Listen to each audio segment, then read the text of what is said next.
আসসালামু আলাইকুম।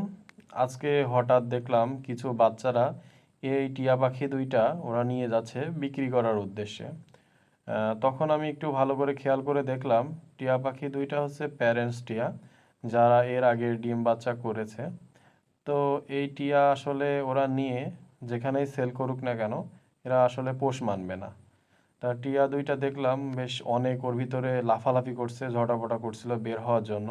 ওরা একটা ক্যারেটের মধ্যে আবদ্ধভাবে রাখছিল, দীর্ঘক্ষণ খাবার দিইনি, পানি দিইনি। তা আমি ওদেরকে অল্প কিছু পরিমাণ টাকা দিয়ে টিয়া দুইটা সংগ্রহ করলাম।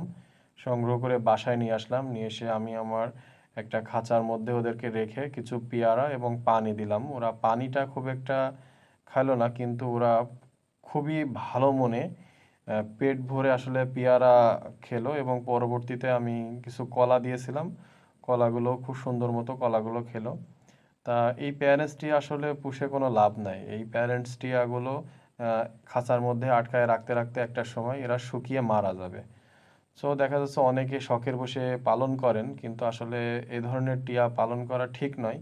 কিন্তু অনেকে পালন করেন, ঠিক আছে, আপনারা ছোট বাচ্চা অবস্থা থেকে সংগ্রহ করার চেষ্টা করবেন।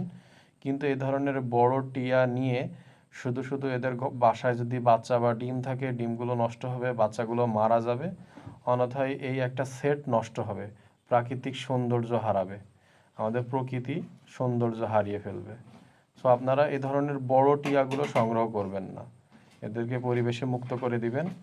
আমিও এই টিয়াগুলোকে মুক্ত করে দিয়েছি।